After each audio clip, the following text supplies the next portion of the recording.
Burke County, Georgia kept a secret so disturbing that 3 generations refused to speak of it openly.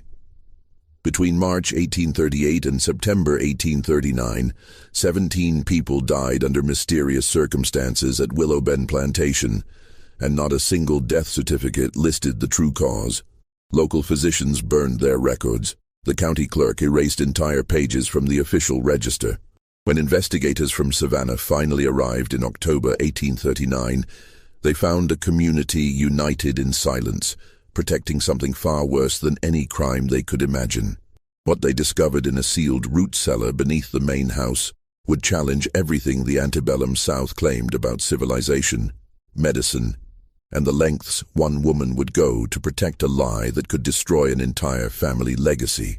Before we continue with the story of Cordelia Rutledge and the ritual that consumed Willow Bend Plantation, we invite you to subscribe to Liturgy of Fear and leave a comment telling us which state or city you are listening from. Your support helps us bring more forgotten American mysteries to light. The truth began with a death that nobody questioned, because wealthy men dying suddenly in Georgia was common enough in 1838. Burke County stretched across the fertile Savannah River Valley, where cotton grew so thick that plantation owners measured their wealth not in dollars, but in bales per acre.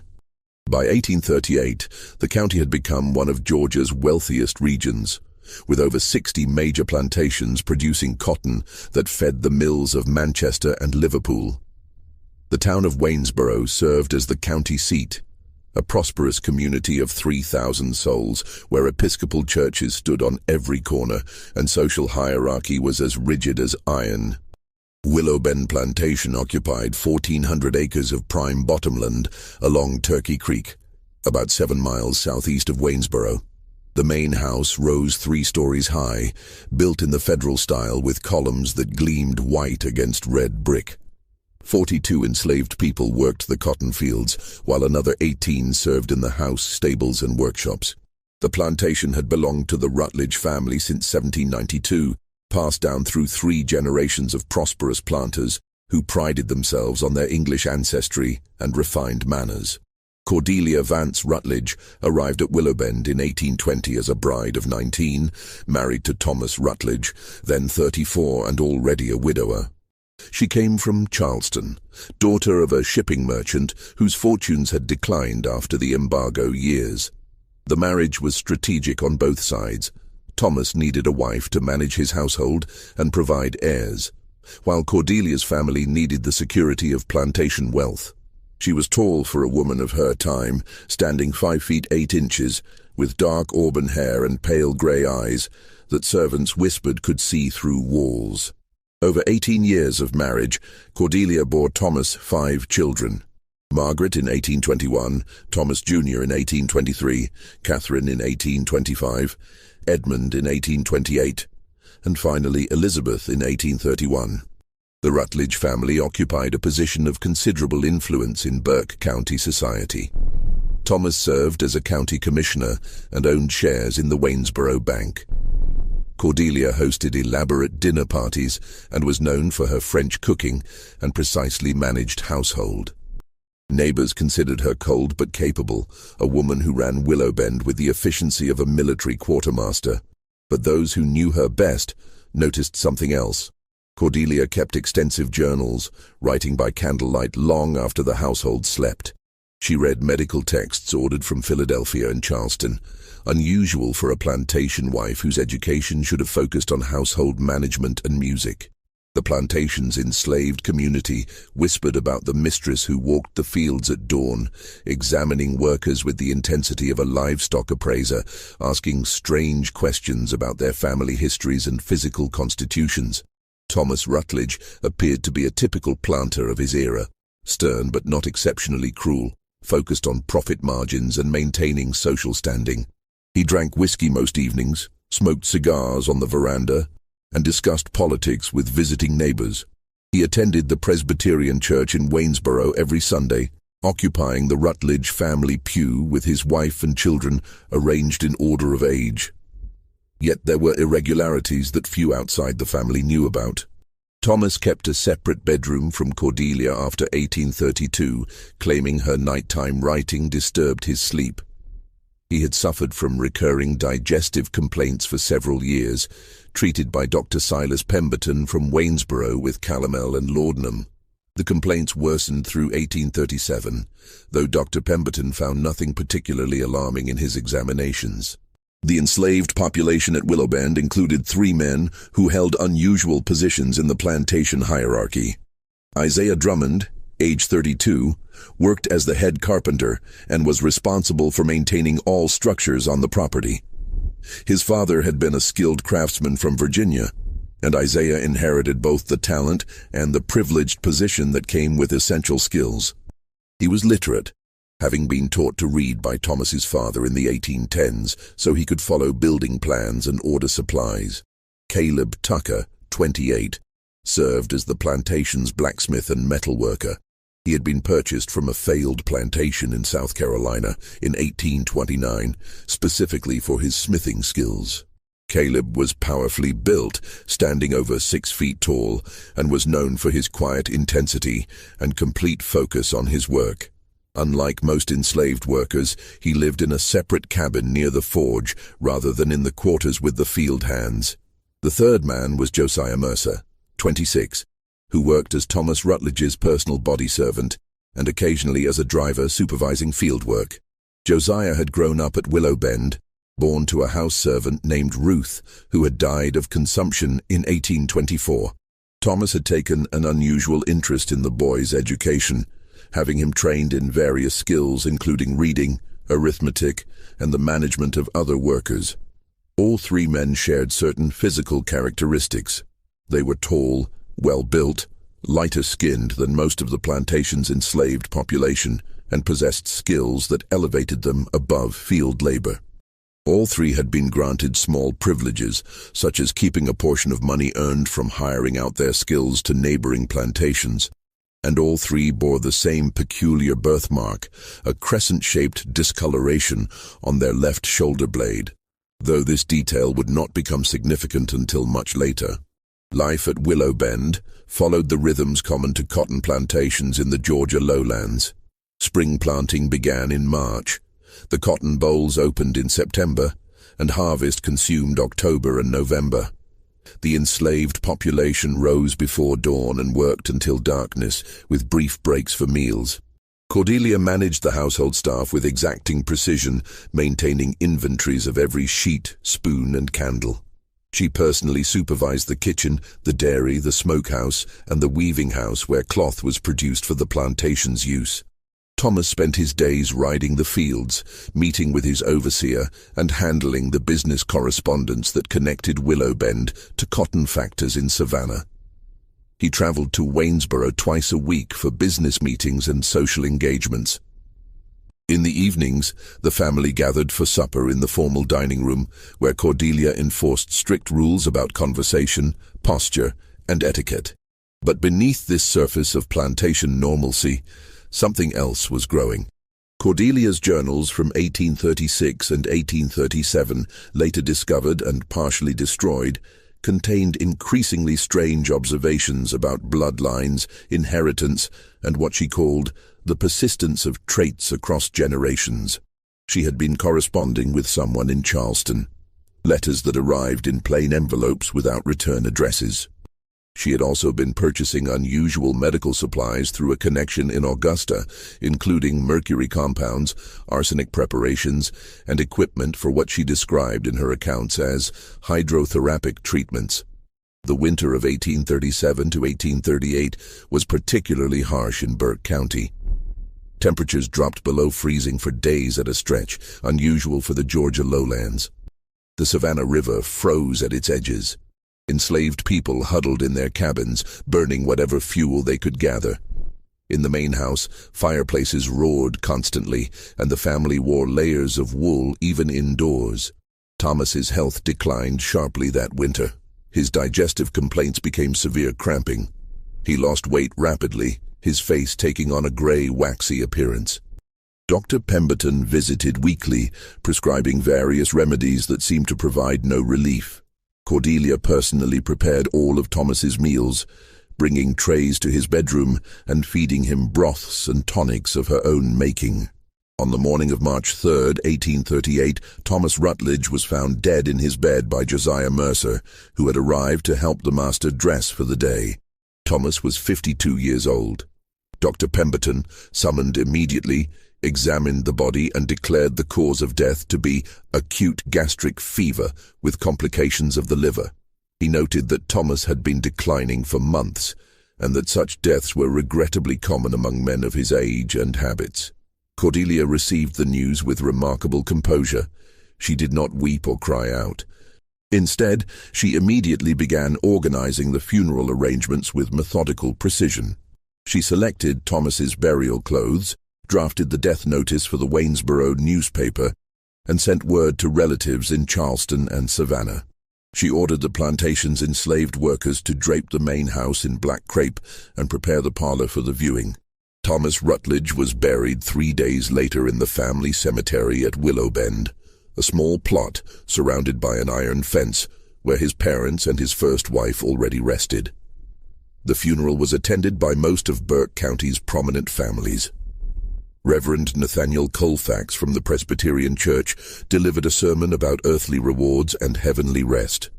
Cordelia stood at graveside, dressed entirely in black silk, her face hidden behind a heavy veil, her gloved hands folded calmly at her waist. What no one knew was that the morning after Thomas's death, before the body was even cold, Cordelia had gone to the root cellar beneath the kitchen house. There, she retrieved a locked wooden box she had hidden among the stored vegetables. Inside were letters, medical receipts, and a small journal bound in black leather. She spent an hour reading through these documents by lamplight, her face expressionless.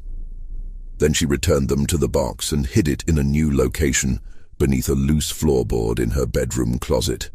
The day after the funeral, Cordelia summoned Isaiah Drummond, Caleb Tucker, and Josiah Mercer to the main house. She met them in Thomas's former study, sitting behind his massive mahogany desk. She told them that they would be taking on new duties that would require absolute discretion and obedience. She explained that she had been instructed by a European physician specialist in a new medical treatment that would preserve her health and allow her to continue managing the plantation effectively. The treatment required assistance, and they had been selected for this purpose. None of the 3 men had any choice in the matter. Cordelia owned them as completely as she owned the furniture in the room. They listened as she described what would be expected of them, and though the instructions were strange and disturbing, they understood that refusal was impossible. Cordelia's grey eyes remained fixed on each man as she spoke, and there was something in that gaze that suggested far more than simple authority. There was knowledge, dark and specific, that seemed to pin each man in place. The ritual would begin the following morning at Turkey Creek.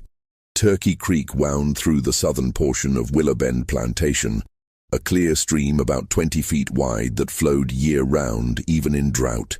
The creek was spring-fed, and its water remained cold even in summer. Cypress trees grew along its banks, their roots creating natural seats and steps down to the water. The enslaved population used the creek for washing clothes on designated days. But generally, it remained quiet and isolated, hidden from the main house by a grove of live oaks and thick undergrowth. On the morning of March 7, 1838, 4 days after Thomas Rutledge's funeral, Cordelia walked to Turkey Creek at first light. She wore a simple grey dress with none of the mourning finery she displayed publicly, and she carried a bundle wrapped in linen. She was followed at a distance by Isaiah, Caleb, and Josiah, who had been instructed to arrive separately so as not to draw attention. The morning was cold and damp, with fog rising from the creek's surface. The air smelled of wet earth and decaying leaves. Birds called from the trees, and somewhere in the distance a hound barked at the plantation house. The world was just waking up, and in that liminal hour between night and day, the creek seemed to exist outside of normal time. Cordelia stopped at a particular bend in the creek where a large flat rock jutted into the water, creating a natural platform. She set down her bundle, and turned to face the three men who stood uncertainly on the bank. Her voice, when she spoke, was calm and matter-of-fact, as though she were giving instructions for building a fence or slaughtering a hog. She explained that they would all enter the water together. She would remove her clothing, and they would do the same. They would stand in a circle in the waist-deep water, and she would perform certain ablutions on each of them and on herself. They would remain silent throughout the process. They would tell no one about these sessions, which would occur every morning at dawn. Any man who spoke of what happened at the creek would be sold immediately to the worst slave trader she could find, sent to the sugar plantations in Louisiana, where men died within 5 years. But beyond the threat, there was something else in her voice. A certainty, a knowing. She looked at each man and said their names in a particular way, a way that suggested she knew things about them that no one else knew. Things about their fathers, things about their blood. Isaiah was the first to step into the water, his jaw set, his eyes fixed on the far bank. Caleb followed, his massive shoulders rigid with tension. Josiah came last, and those who later heard his account said he looked like a man walking to his own hanging. Cordelia removed her dress without hesitation or modesty. She wore nothing beneath it. Her body was pale in the early morning light, marked with the faint stretch marks of 5 pregnancies. She stepped into the cold water without flinching, moving to the center where the current ran strongest. She instructed the 3 men to form a triangle around her, facing outward. What happened next would be described years later in testimony that some claimed was exaggerated by trauma and others insisted was precise truth. Cordelia produced from her bundle a collection of items: a razor, several glass bottles containing clear liquids, pieces of cloth, and a small, leather-bound book. She opened the book and read aloud in a language none of the men recognized, something that sounded like Latin, but wasn't quite. She then proceeded to wash each man with water drawn from the creek in a specific pattern: shoulders, chest, arms, back, legs. She used one of the liquids from her bottles, which burned slightly on the skin and smelled of chemicals and herbs. She recited phrases as she worked, her voice steady and rhythmic. The men stood rigid, staring at the trees, the sky, anywhere but at her, or at each other. When she finished with the 3 men, she performed the same washing ritual on herself, her movements precise and methodical. Then she produced the razor and made small cuts on each man's left shoulder, directly over the crescent-shaped birthmarks. The cuts were shallow, but deliberate, and she collected the blood that welled up on pieces of white cloth. She mixed this blood with more liquid from her bottles, and then applied the mixture to her own chest and abdomen, rubbing it into her skin while continuing to recite from the book. The entire process took perhaps 30 minutes. When it was finished, Cordelia instructed the men to dress and return to their normal duties. She told them to come back tomorrow at the same time. She dressed herself, wrapped her items back in the linen bundle, and walked back toward the main house without looking back. Isaiah, Caleb, and Josiah stood on the creek bank for several minutes after she left, unable to speak or even look at each other. Finally, without a word, they went their separate ways to begin the day's work. But something had changed. Each man felt it, a heaviness in his chest, a confusion in his thoughts. It was as though something had been taken from them and something else left in its place. The ritual was repeated the following morning, and the morning after that, and every morning thereafter. Sometimes Cordelia varied the procedure slightly, using different liquids, cutting in different places, reciting different passages from her book. But the essential elements remained the same: the dawn hour, the cold water, the nakedness, the washing, the blood, and the words. Within 2 weeks, people at Willow Bend began to notice changes in Isaiah, Caleb, and Josiah. The 3 men, who had previously been among the most capable and alert workers on the plantation, began to move as though in a fog. They performed their tasks adequately but without the initiative or skill that had distinguished them. Their eyes took on a distant, glazed quality. They spoke little, even to each other, communicating in brief, flat sentences when necessary. Rachel, one of the house servants who had known Josiah since childhood, later testified that it was like watching a man slowly disappear from inside his own body. He still looked like Josiah, still walked and talked like him, but the essential spark that made him who he was seemed to be draining away day by day. She tried asking him what was wrong, but he just stared at her as though he didn't quite recognize her, then turned and walked away without answering. The other enslaved people noticed too. Whispers began in the quarters at night. The three men were being worked with roots, conjured, hexed.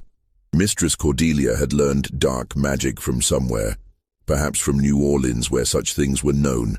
The men were being poisoned slowly, their minds stolen, but no one dared speak openly about it, and certainly no one dared confront Cordelia herself. In the main house, Cordelia's children noticed their mother's strange new routine. She rose before dawn every day, regardless of weather, and was gone for about an hour. When she returned, her hair was often damp, and she would go immediately to her room to change clothes. When young Edmund, then 10 years old, asked where she went, she told him she was taking morning constitutionals for her health, walking by the creek. She advised him not to follow her, as the early morning air was dangerous for children with weak constitutions. Margaret, the eldest daughter at 17, was more suspicious. She had always been perceptive, and she noticed not only her mother's absences, but also the changes in Isaiah, Caleb, and Josiah. She noticed that her mother kept the black leather book with her at all times now, even sleeping with it under her pillow. She noticed that her mother had lost weight despite eating normally, and that there was a feverish energy about her, a brightness in her eyes that seemed unnatural. One morning in early April, Margaret tried to follow her mother to the creek. She dressed quietly and slipped out of the house just as Cordelia disappeared into the oak grove. But Cordelia seemed to have anticipated this. She was waiting just inside the tree line, her face cold with fury. She grabbed Margaret's wrist hard enough to leave bruises and told her daughter in a voice barely above a whisper that if she ever followed again, if she ever spoke to anyone about her mother's morning walks, Cordelia would see to it that Margaret never married, never left Willowbend, never had anything approaching a life of her own. Margaret, frightened by the intensity in her mother's eyes, fled back to the house. That night, Margaret wrote in her own diary, a leather journal she kept hidden in her wardrobe. She wrote that her mother had become something she no longer recognized, that there was a wrongness emanating from her like a smell, that whatever was happening at the creek was evil, though Margaret had no clear understanding of what evil meant beyond what she had learned in church. She wondered if she should tell someone, but who? Her father was dead, Reverend Colfax. What would she even say? Margaret decided to watch and wait. She began observing her mother more carefully, noting small details. The chemical smell that sometimes clung to Cordelia's clothes. The way she would stare at Isaiah, Caleb, and Josiah during the day, studying them like specimens. The locked box that appeared in her mother's room, a box that hadn't been there before her father's death. Meanwhile, the spring planting season had begun in earnest. The fields required constant attention. Cordelia supervised the work with her usual efficiency, meeting with the overseer, checking the accounts, ensuring that every task was completed properly. To the outside world, she was exactly what a plantation widow should be. Capable, composed, managing her late husband's estate until her eldest son came of age to take over. But at night, alone in her room, Cordelia wrote in her journals by candlelight. She recorded observations about the three men's deteriorating conditions. She noted changes in their vitals, their responsiveness, their physical capabilities. She wrote about dosages and frequencies. She referenced passages from medical texts and correspondence with someone she referred to only as Dr. H. She wrote about her own physical sensations, changes she believed were occurring in her body, improvements in her health that she attributed to the treatments, and she wrote about her late husband Thomas, though these entries were cryptic and bitter. She wrote about lies and discoveries and betrayals. She wrote about bloodlines and inheritances. She wrote about the need to correct what had been corrupted, to purify what had been tainted. Her handwriting in these passages became increasingly erratic, the letters slashing across the page with violent energy. If this disturbing ritual was giving you chills, share this video with a friend who loves dark mysteries. Hit that like button to support our content, and don't forget to subscribe to never miss stories like this. Let's discover together what happens next in the nightmare that consumed Willow Bend Plantation. By May 1838, the changes in Isaiah, Caleb, and Josiah had become impossible to ignore. All three men had lost significant weight. Their movements had become slow and uncoordinated. Isaiah, who had been capable of building complex structures from memory, now needed written instructions for even simple repairs. Caleb's metalwork became sloppy and imprecise. Josiah could barely remember instructions given to him an hour earlier. Dr. Silas Pemberton noticed the deterioration when he visited Willow Bend in late May to check on the family's health. The doctor was 63 years old, a graduate of the Medical College of Georgia in Augusta, and had been practicing in Burke County for over 30 years. He was a small, neat man with precise movements and a reputation for thoroughness, though his medical knowledge was limited to what had been taught in the 1790s and what he had learned through decades of trial and error. Cordelia had invited Dr. Pemberton to examine young Elizabeth, who had developed a persistent cough. While treating the child, the doctor happened to see Josiah Mercer carrying firewood to the house. He was struck by the man's gaunt appearance and trembling hands. Later, while leaving, he encountered Isaiah attempting to repair a shutter and noticed the same disturbing symptoms: weight loss, tremors, and a peculiar vacant expression. Dr. Pemberton mentioned his observations to Cordelia, asking if there had been illness among the workers. Cordelia explained that the three men had been suffering from a recurring ague common in the lowlands, something she had been treating with quinine and calomel. The doctor accepted this explanation, as malaria was indeed endemic to the region and often caused such symptoms. He offered to examine the men more closely, but Cordelia declined, saying she had the situation well in hand. However, Dr. Pemberton was troubled enough to mention what he had seen to his colleague, Dr. Francis Calloway, during a meeting of the Burke County Medical Society in Waynesboro later that week. The two physicians discussed the symptoms over brandy, trying to determine if there was some new fever spreading through the enslaved population. Dr. Calloway suggested that perhaps the men had been exposed to contaminated water or spoiled food. Dr. Pemberton agreed this was possible, but noted that no other workers at Willow Bend seemed affected. The conversation would have ended there, forgotten among the countless medical discussions that occupied physicians' time, except for one detail. Dr. Pemberton mentioned that Mistress Rutledge had claimed to be treating the men with quinine and calomel, but he had not observed the characteristic blue-gray discoloration of the gums and tongue that calomel typically produced when used regularly. This discrepancy lodged in his mind like a splinter. In early June, something happened that brought the situation at Willow Bend to wider attention. Isaiah Drummond collapsed while working on repairs to the plantation's cotton gin. He simply fell forward, unconscious, and could not be revived for several minutes. When he came to, he could not remember where he was or what he had been doing. His speech was slurred, and one side of his face seemed to droop slightly. The overseer, a man named Marcus Delacroix, reported the incident to Cordelia. She visited Isaiah in the carpenter's cabin where he had been taken to rest. She examined him briefly, then ordered that he be kept in his cabin and given only water and bread until he recovered. She said the man had been drinking, though Marcus knew for certain that Isaiah never touched alcohol and there was no whiskey smell about him. 2 days later, Caleb Tucker suffered a similar collapse at the forge.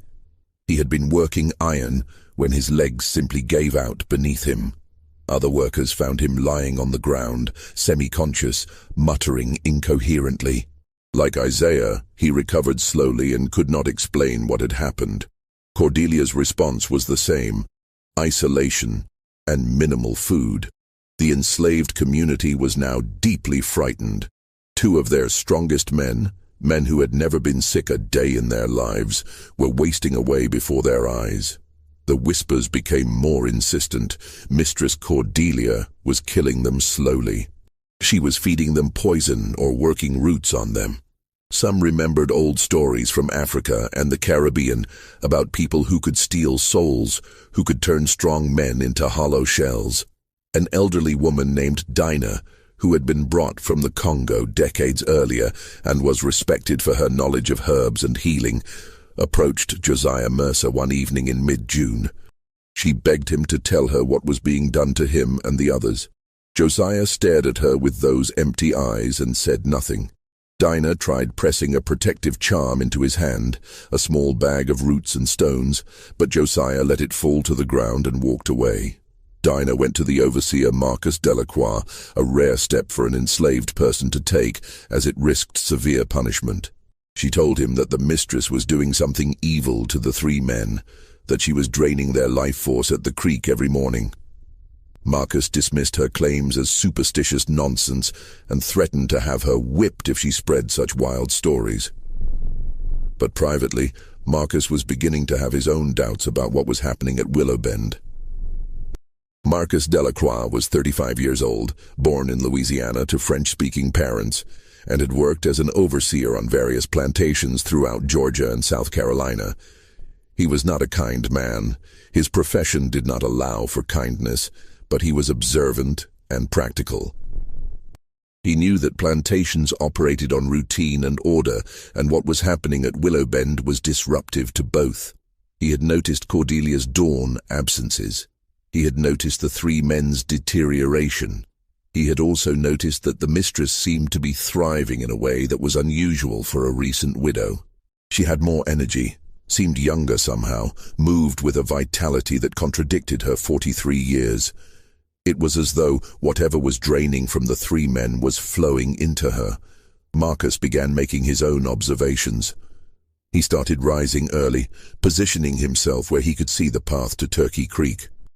He watched Cordelia walk that path each morning, followed separately by Isaiah, Caleb, and Josiah. He never went close enough to see what actually happened at the creek. Something instinctive told him that would be dangerous. But he noted the timing, the frequency, the absolute regularity of the ritual. He also began searching for information about Cordelia's background. He spoke casually with the house servants, asking about the mistress's habits, her interests, her correspondence. He learned that she received letters from Charleston regularly, letters that arrived in unmarked envelopes. He learned that she had been purchasing unusual supplies from Augusta through a connection at an apothecary shop. He learned that before her marriage to Thomas Rutledge, Cordelia had spent 2 years at a girls' academy in Philadelphia, unusual for a Southern woman of her generation. By late June, Marcus had accumulated enough concerning details that he considered going to the county authorities. But what exactly would he report?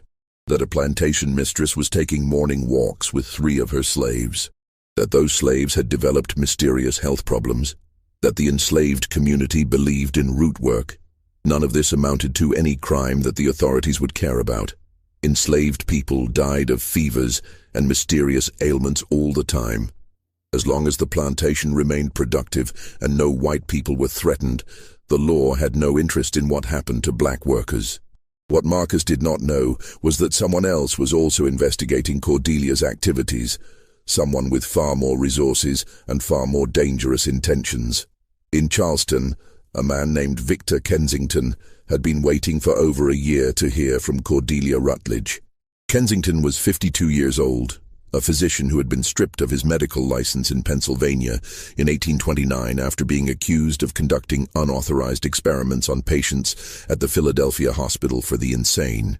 He had fled to Charleston, where he established himself as a medical consultant, serving wealthy clients interested in alternative treatments and unconventional therapies. Kensington specialized in what he called vital transfusion therapy, based loosely on theories of animal magnetism and life force that had been popular in Europe in the late 1700s. His treatments involved complex rituals combining bloodletting, hydrotherapy, chemical preparations, and psychological manipulation. He claimed he could transfer youth, health, and vitality from one person to another, that he had discovered the secret of rejuvenation that alchemists had sought for centuries. Most of his clients were desperate people with money, men facing death from wasting diseases, women terrified of aging, individuals seeking any miracle that medicine could not provide. Kensington charged exorbitant fees and produced elaborate documentation of his successes, though anyone investigating closely would find that most of his patients either died or disappeared shortly after treatment. Cordelia had first encountered Kensington in 1836 during a trip to Charleston to visit her family. She had attended a private lecture he gave at a salon hosted by one of Charleston's intellectually curious wealthy widows. Kensington spoke about the latest European theories of vital force and the possibility of controlling aging and disease through proper manipulation of the body's inherent energies. Cordelia, who had been quietly studying medical texts for years, was fascinated. She arranged a private consultation with Kensington at his offices on Church Street. There, in a room lined with anatomical drawings and jars of preserved specimens, she told him something she had never told anyone else. She believed her husband had been systematically deceiving her about the paternity of their children. The story Cordelia revealed to Kensington was complex and dark. She explained that she had discovered through careful observation and years of suspicion that at least 3 of her 5 children might not be Thomas's biological offspring.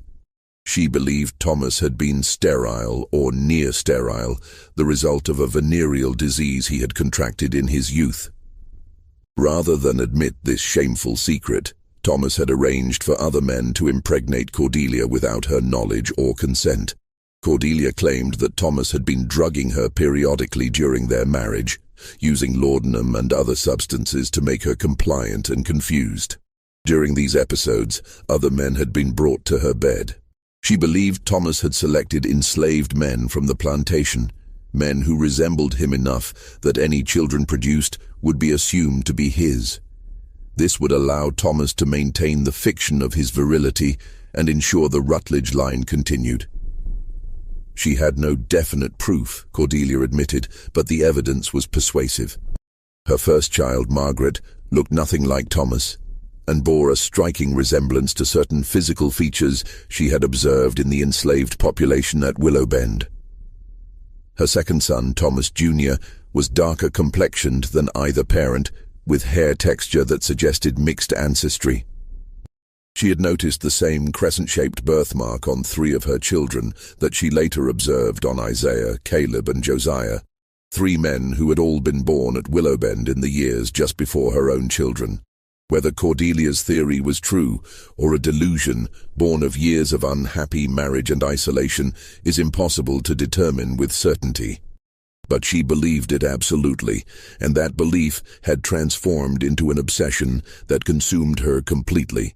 She told Kensington that she wanted revenge. She wanted to destroy the men who had been used to humiliate her, to violate her without her knowledge or consent. But more than revenge, she wanted something else. She wanted to reclaim what had been stolen from her. She wanted to take back her youth, her vitality, her power. She wanted to reverse the damage that years of childbearing and betrayal had inflicted on her body and mind. Kensington listened to all of this with the calm attention of a man who had heard many desperate confessions. He told Cordelia that what she wanted was possible, that his treatments could accomplish exactly what she desired. But the process would be difficult, lengthy, and required absolute secrecy and commitment. He could not come to Willow Bend to supervise the treatments himself. His presence would draw too much attention. Instead, he would provide detailed written instructions, the necessary chemical preparations, and ongoing guidance through correspondence. The cost would be substantial. $5,000, paid in installments, plus the cost of supplies. Cordelia agreed immediately. She had her own money, inherited from her father and carefully managed over the years of her marriage. She would pay whatever Kensington asked. Over the next year, 1836 to 1837, Cordelia received a series of letters from Kensington outlining his treatment protocol. The instructions were elaborate and specific. She was to select 3 male subjects who matched certain physical criteria and who represented the men she believed had violated her. She was to begin preparing them through gradual introduction of certain chemical compounds mixed into their food, compounds that would make them suggestible and compliant. Once Thomas died, Cordelia could begin the full treatment protocol, which involved daily ritual bathing, bloodletting, application of various tinctures and preparations, and recitation of specific verbal formulas that Kensington claimed would facilitate the transfer of vital energy from the subjects to herself. The formulas Kensington provided were a mixture of legitimate medical terminology and complete fabrication. He borrowed from Franz Mesmer's theories of animal magnetism, Samuel Hahnemann's homeopathic principles, and various European occult traditions, blending them into something that sounded scientific, but was essentially theatrical poison. The chemical preparations he sent included mercury compounds, arsenic solutions, digitalis extracts, and various alkaloids derived from plants.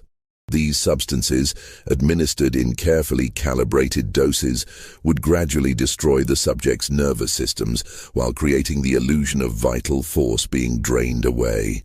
The psychological component was equally important. Kensington instructed Cordelia to maintain absolute dominance over the subjects to create an atmosphere of inevitability and helplessness. The nakedness, the cold water, the bloodletting, the incomprehensible verbal formulas, all were designed to break down the subject's sense of self and resistance. The regular dosing with chemicals would do the rest, gradually destroying cognitive function, while Cordelia convinced herself that she was absorbing their youth and vitality. But Kensington had another purpose beyond simply providing Cordelia with her desired revenge. He was documenting everything she reported back to him, compiling data for a monograph he planned to write about vital transfusion therapy. Cordelia's case was perfect. She had access to subjects who could not refuse or report the experiments. She had the intelligence and education to follow complex protocols, and she was motivated by a fanatical belief that made her the ideal collaborator. He had no moral qualms about what he was asking her to do. To Kensington, enslaved people were simply convenient experimental subjects, no different from the asylum patients he had used in Philadelphia. There was, however, one element of the arrangement that Kensington had not revealed to Cordelia. He had been corresponding with another party, someone else in Burke County, who had their own interest in what was happening at Willow Bend Plantation. This third party was paying Kensington a substantial additional fee for regular reports on Cordelia's activities and state of mind, and this same party was preparing to use the information for purposes that would destroy Cordelia completely. July 1838 brought oppressive heat to Burke County. Temperatures climbed above 90 degrees by mid-morning and stayed there until sunset. The air hung thick and still, heavy with moisture from the Savannah River. In the cotton fields, enslaved workers moved slowly through the rows, tending plants that grew lush and green in the wet heat. In the main house at Willow Bend, the family retreated to the coolest rooms and tried to sleep through the worst of the afternoon heat. Cordelia continued her dawn rituals without interruption, despite the weather. If anything, she became more intense in her application of Kensington's protocols. She increased the dosages of chemicals she administered to Isaiah, Caleb, and Josiah. She extended the duration of the creek sessions, sometimes keeping the men in the water for over an hour. She added new elements to the ritual, forced ingestion of bitter tinctures, application of caustic substances to their skin, collection of other bodily fluids beyond blood.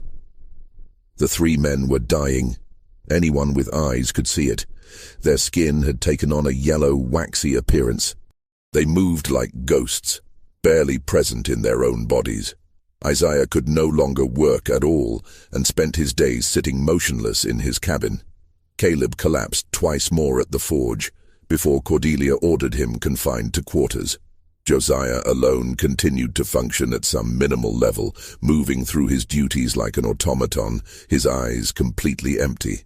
But the overseer Marcus Delacroix had finally found the evidence he needed to act. In mid-July, While Cordelia was occupied with visitors from Waynesboro, Marcus entered her bedroom and searched through her belongings. He found the locked box hidden beneath the floorboard in her closet. Using a pry bar, he forced it open. Inside were Kensington's letters, dozens of them, outlining the entire treatment protocol in explicit detail. There were also Cordelia's own journals, describing each session at the creek with clinical precision. There were receipts for chemical purchases from Augusta. And most damning, there was a letter Cordelia had begun but never finished, addressed to Kensington, in which she expressed doubt about whether the treatments were actually working or whether she was simply murdering 3 innocent men to satisfy her own madness. Marcus took several of the most incriminating letters and one of the journals. He replaced the box carefully and left the room exactly as he had found it. Then he rode immediately to Waynesboro to consult with an attorney named Howard Pritchard, a man he knew to be both discreet and ambitious. Pritchard read through the documents Marcus had brought with growing astonishment. What Marcus had uncovered was not just evidence of cruelty to enslaved workers, which no court would seriously prosecute, but something far more valuable. Evidence that Cordelia Rutledge was mentally unfit to manage her late husband's estate. The letters and journals revealed a woman in the grip of delusion, paranoia, and possibly homicidal mania. If properly presented, this evidence could be used to have Cordelia declared legally incompetent, which would necessitate the appointment of a guardian to manage Willowbend and its assets. Pritchard explained to Marcus that several prominent men in Burke County had been waiting for an opportunity to seize control of Willowbend. Thomas Rutledge's death had left the plantation temporarily in Cordelia's hands, but the property was extremely valuable, and there were parties who believed they had legitimate claims to it. With evidence of Cordelia's insanity, these men could petition the court to remove her from control and install a guardian of their choosing, but Pritchard advised caution. They needed to build a stronger case, gather more witnesses, and time their move carefully. If they acted too quickly, Cordelia might destroy evidence or flee with her children to Charleston. They needed to let the situation develop a little longer, let Cordelia's behavior become even more indefensible, then strike decisively. Marcus agreed to wait, though he insisted something must be done about the 3 dying men. Pritchard promised to arrange for Dr. Pemberton to make an official examination which would create documentation of their condition. This documentation would be crucial for the legal case. What neither Marcus nor Pritchard knew was that Cordelia had already discovered the break-in. She had noticed immediately upon returning to her room that the floorboard was slightly displaced. A single scratch on the wood, invisible unless you knew exactly where to look, told her that someone had pried up the board. She checked the box and could tell from the arrangement of the letters inside that they had been disturbed. She knew immediately that it was Marcus. No one else would have had the courage or the reason. The overseer had been watching her too closely, asking too many questions. She had made a mistake, trusting that her position as plantation mistress would protect her from scrutiny. She had forgotten that white men's loyalty to each other superseded any obligation to women, even wealthy white women. Cordelia's response was swift and ruthless. That same evening, she summoned Marcus to the house and dismissed him from his position, effective immediately. She paid him the wages owed and told him to leave Willowbend before sunrise. Marcus tried to argue, but Cordelia's cold fury silenced him. She told him that if he attempted to spread lies about her, if he tried to use stolen documents against her, she would use her family's connections in Charleston to destroy him completely. She would ensure he never worked as an overseer again, anywhere in Georgia or South Carolina. Marcus left Willowbend that night, but he took with him the letters and journal he had hidden in his saddlebags. He went directly to Howard Pritchard's office in Waynesboro, and the 2 men began preparing their case in earnest. The dismissal of Marcus Delacroix created an immediate crisis at Willowbend. Cordelia needed to find a new overseer quickly, as the plantation could not function without someone managing the day-to-day operations of the enslaved workforce. She promoted a man named Samuel Gentry, who had been working as a driver, to temporary overseer. Gentry was competent, but lacked Marcus's experience and authority. The enslaved population sensed the instability and began to test boundaries, working more slowly, pretending not to hear orders, engaging in small acts of resistance. Cordelia responded by increasing punishments and tightening control. She authorized more frequent whippings for minor infractions. She reduced rations. She imposed a strict curfew and forbade any gatherings after dark. The atmosphere at Willowbend became oppressive and fearful, a pressure cooker of resentment and terror. Meanwhile, her dawn rituals at Turkey Creek continued without interruption. Isaiah Drummond died on July 28, 1838. He simply stopped breathing during the night, his body finally giving up after months of chemical poisoning and abuse. Cordelia ordered him buried quickly in the enslaved cemetery at the edge of the property, with no ceremony or mourning allowed. She recorded his death in the Plantation ledger as fever and consumption, and immediately intensified her treatments of the remaining two men, as though Isaiah's death had somehow strengthened rather than discouraged her obsession. In early August, Margaret Rutledge made a desperate decision. She could no longer remain silent while her mother descended into madness and murder. She wrote a letter to her maternal aunt in Charleston, Catherine Vance, describing in careful detail what she had observed at Willowbend. Her mother's strange behavior, the dawn absences, the deterioration of the three enslaved men, Isaiah's recent death, and the pervasive sense that something evil had taken hold of the plantation. Margaret mailed the letter secretly through a trusted house servant who was sent to Waynesboro on an errand. The letter reached Charleston 10 days later.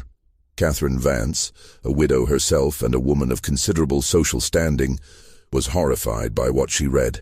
She immediately wrote to Dr. Pemberton, asking him to visit Willowbend and assess Cordelia's mental state. She also wrote to the county probate judge, expressing concern about her niece's welfare and her sister-in-law's fitness to manage the Rutledge estate. These letters, arriving almost simultaneously with the legal maneuverings Howard Pritchard was orchestrating, created a convergence of pressure on Cordelia. By late August, multiple parties were moving against her, though she was not yet aware of the full extent of the conspiracy. Dr. Pemberton visited Willowbend on August 20th, ostensibly to check on the family's health. He examined all 5 children and found them reasonably healthy, though young Edmund showed signs of nervous strain. When the doctor asked to examine Caleb Tucker and Josiah Mercer, whose deteriorating conditions had been reported to him, Cordelia initially refused. She insisted the men were suffering from ordinary summer fevers and that she was treating them appropriately. Dr. Pemberton pressed the issue, and Cordelia finally relented. She led him to the cabin where Caleb lay in a filthy cot, barely conscious. The doctor's examination revealed extreme emaciation, signs of heavy metal poisoning including blue-gray discoloration of the gums and fingernails, neurological damage evidenced by tremors and lack of coordination, and what appeared to be chemical burns on the man's shoulders and chest. Dr. Pemberton was shocked. These were not symptoms of any natural fever. He insisted on examining Josiah as well, and found similar signs of poisoning and abuse. He confronted Cordelia directly, asking what treatment she had been administering. Cordelia, her composure finally cracking, told him about the European physician's protocol, about the therapeutic bathing, about the tinctures and preparations designed to cure her own declining health. Dr. Pemberton listened with growing alarm. He recognized some of the chemicals Cordelia described as extremely toxic. Mercury, arsenic, digitalis in concentrations far beyond therapeutic doses. He told Cordelia bluntly that she was not curing herself, she was murdering the 2 men.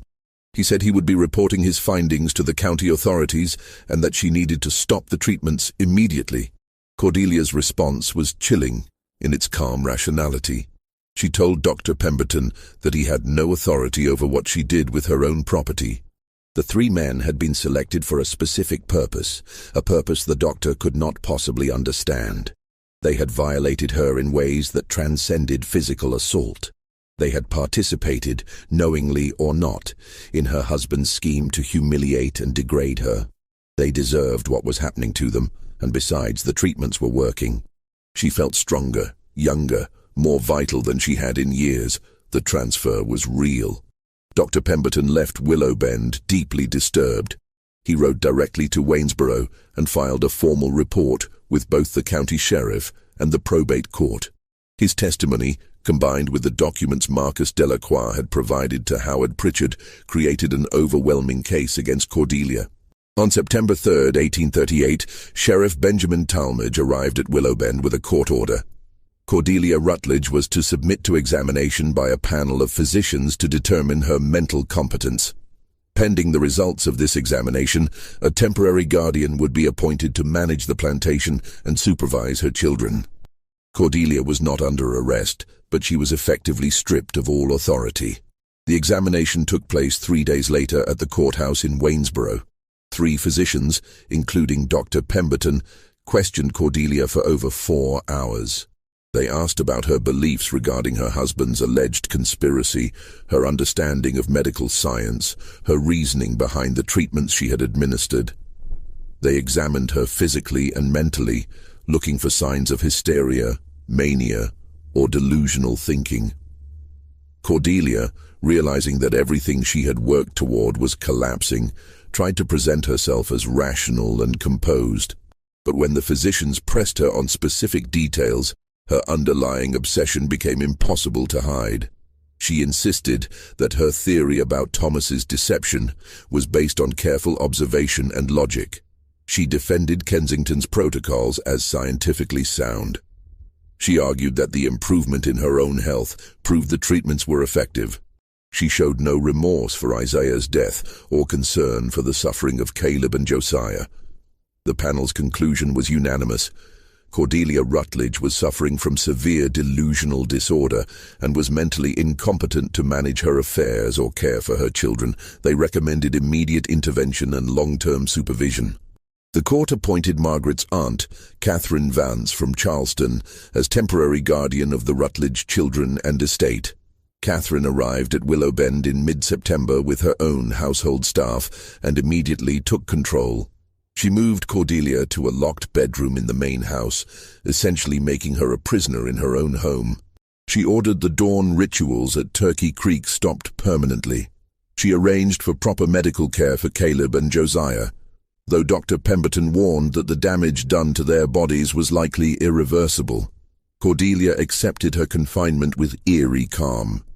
She had lost, she understood that, but she did not believe she had been wrong.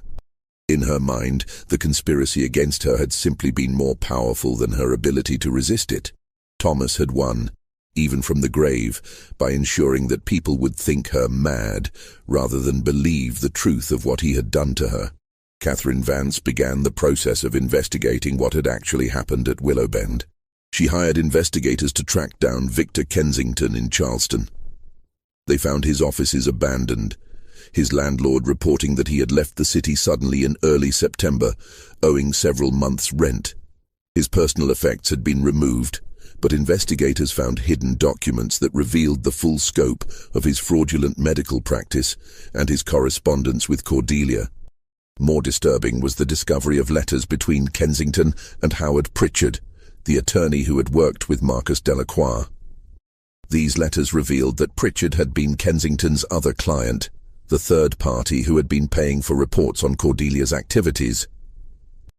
Pritchard had been deliberately allowing the situation at Willowbend to deteriorate, waiting for Cordelia to commit acts so heinous that her removal would be legally unquestionable. He had been planning to have himself appointed as guardian of the estate, which would have given him control of Willowbend's substantial assets. The conspiracy unraveled when Catherine presented this evidence to the probate court. Pritchard was disbarred and fled Burke County before he could be prosecuted. Marcus Delacroix, who had been an unwitting pawn in Pritchard's scheme, provided testimony about everything he had observed. The court acknowledged that while Cordelia had indeed committed terrible acts, she had also been manipulated by Kensington and allowed to spiral into madness by men who saw profit in her destruction. The question remained, what had Thomas Rutledge actually done? Had he truly orchestrated the complex deception Cordelia believed, or had her theory been pure delusion from the start? Catherine Vance commissioned a private investigation, hiring a former Charleston police detective to examine the question. The detective spent weeks reviewing Willowbend's records, interviewing elderly servants, and tracing the histories of Isaiah, Caleb, and Josiah. What he discovered was both more complicated and more tragic than anyone had imagined. Thomas Rutledge had indeed suffered from mumps in his 20s, an illness that often caused sterility in adult men.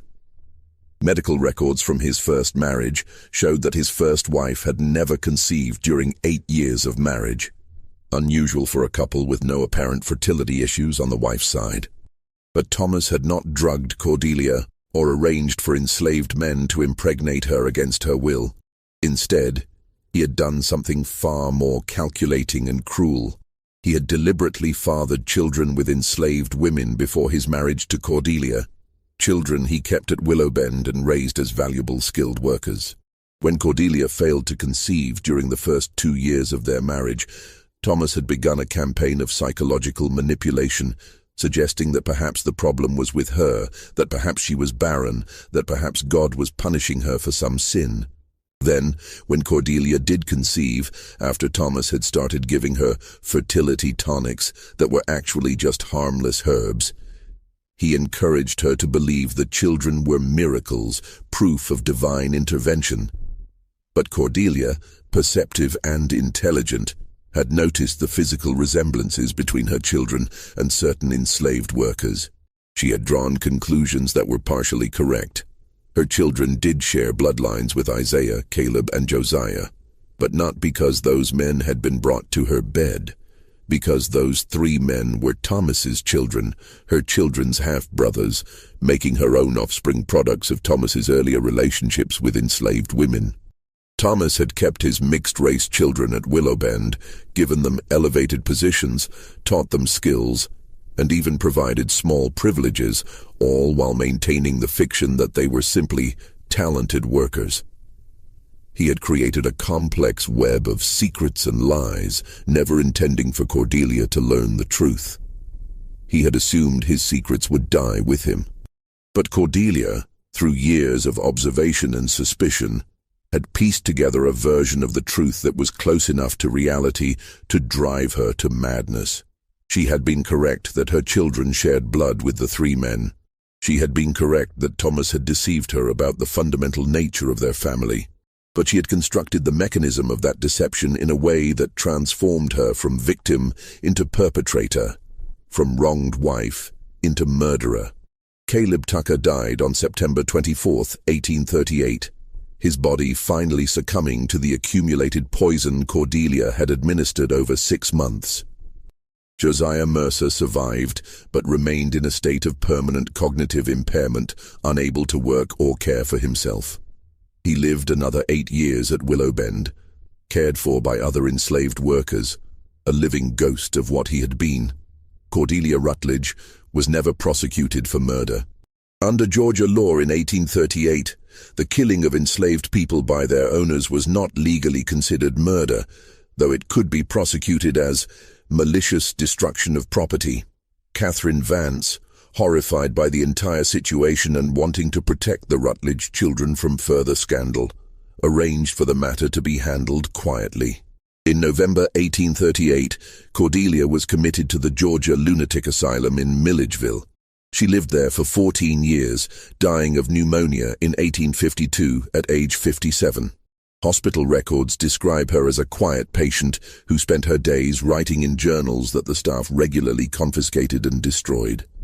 She never recanted her beliefs about Thomas's conspiracy, never expressed remorse for the men she had killed, never acknowledged that she had been manipulated by Victor Kensington. The Rutledge children were raised by their Aunt Catherine in Charleston.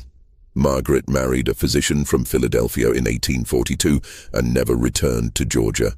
Thomas Jr. attended university in Virginia and eventually sold Willowbend in 1856, wanting nothing to do with the plantation where such horror had occurred. The younger children, Catherine, Edmund, and Elizabeth, were told edited versions of what had happened, stories that omitted the worst details of their mother's crimes. Victor Kensington was never found. Some reports placed him in New Orleans in the early 1840s, still practicing his fraudulent medicine under a different name. Others claimed he had fled to Mexico or South America.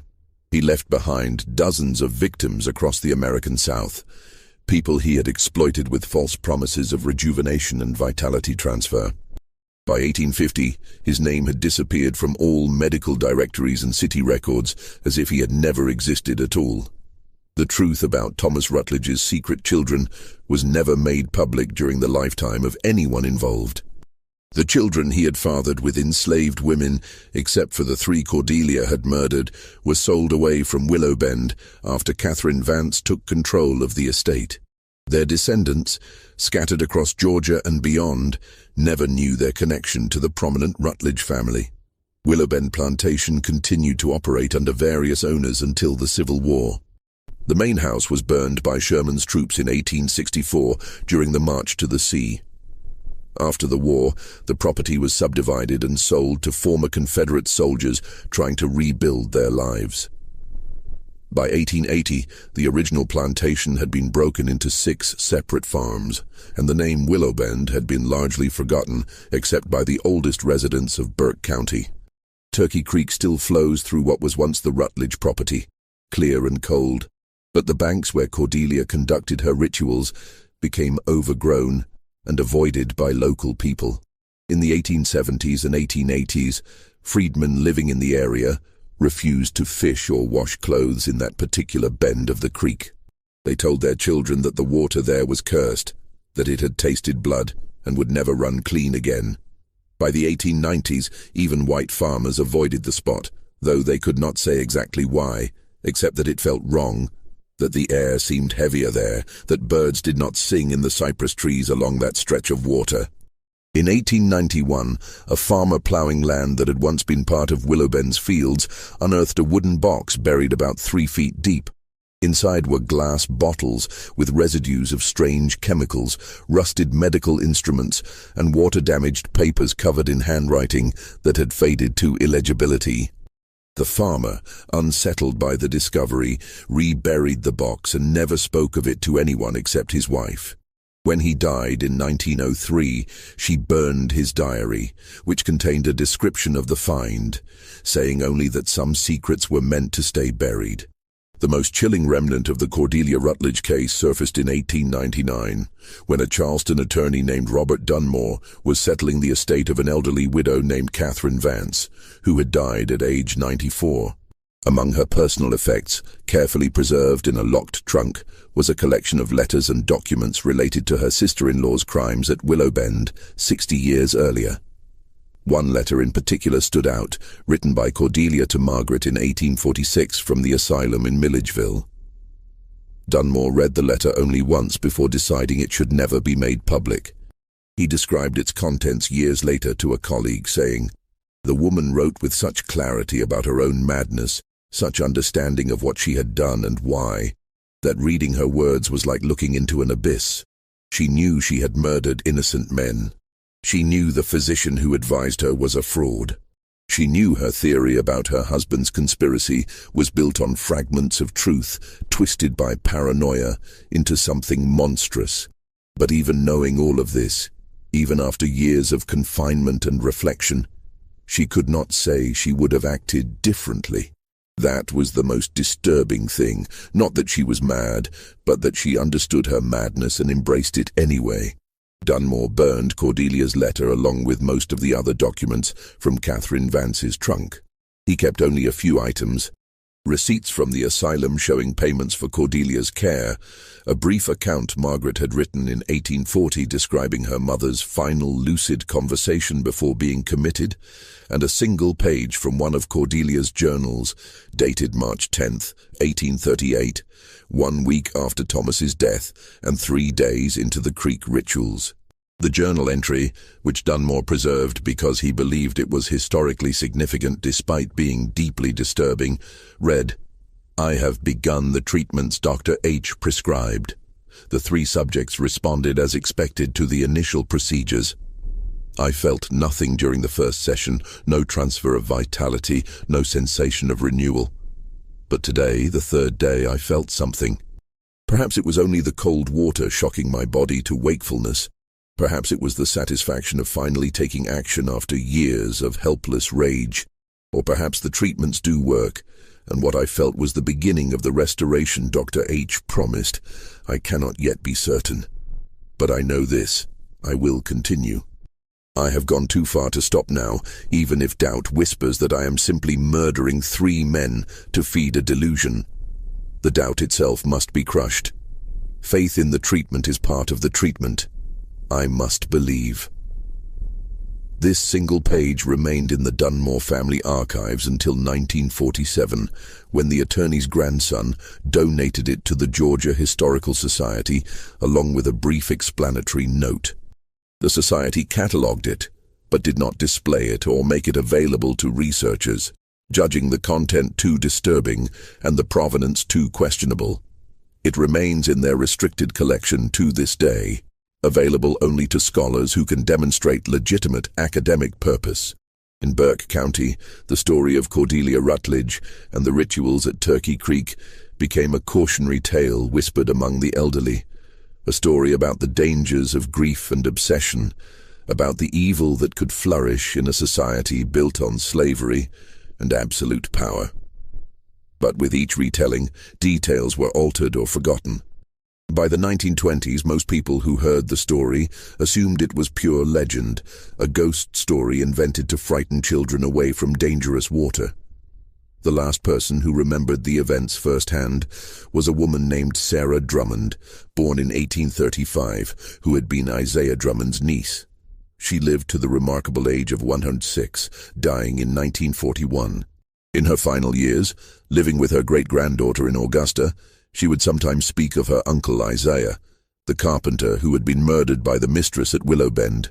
She described him as a kind man, talented and intelligent, who had been given no choice but to obey when called to the creek each morning. She said that toward the end, he had told her that dying was not the worst part. The worst part was forgetting who he was while still being alive, feeling himself disappear piece by piece while his body continued to function. Sarah wept when she spoke of this, even 70 years after his death, saying that some cruelties were so profound they echoed across generations. When Sarah Drummond died in 1941, the last living link to the Willow Bend horror died with her. The few documents that survived, scattered across family archives and historical society collections, were too fragmentary to tell the complete story. Future generations would know that something terrible had happened at a plantation in Burke County in 1838, that a woman named Cordelia Rutledge had been committed to an asylum for unspecified crimes against enslaved workers, that 3 men had died under mysterious circumstances. But the full scope of the horror, the psychological complexity of the crime, the web of deception and fraud that had enabled it, all of this was lost to time. What remains is Turkey Creek, still flowing through Burke County, its water still cold and clear. The bend where Cordelia conducted her rituals is unmarked and unremarkable, indistinguishable from 1,000 other places along 1,000 other southern creeks. But the water remembers. The land remembers. And in the memories of descendants who still live in Georgia, scattered fragments of the story persist, distorted by time but never quite disappearing, like bloodstains that no amount of scrubbing can fully erase. This mystery shows us how easily desperation and betrayal can transform a person into something unrecognizable, how the systems of power and oppression in the Old South created conditions where such horrors could occur with minimal legal consequence. It reveals the darkest aspects of a society built on slavery, where human beings could be tortured and killed with almost no accountability, where women's rage and trauma could find expression only in violence against those even more powerless than themselves, where medical charlatans preyed on the desperate and vulnerable, and where family secrets could poison multiple generations. What do you think of this story? Do you believe Cordelia was a victim driven to madness or a murderer who used her circumstances as justification? Could anyone have stopped what happened at Turkey Creek before it was too late? Leave your comment below. If you enjoyed this tale and want more horror stories like this, subscribe, hit the notification bell, and share with someone who loves mysteries. See you in the next video.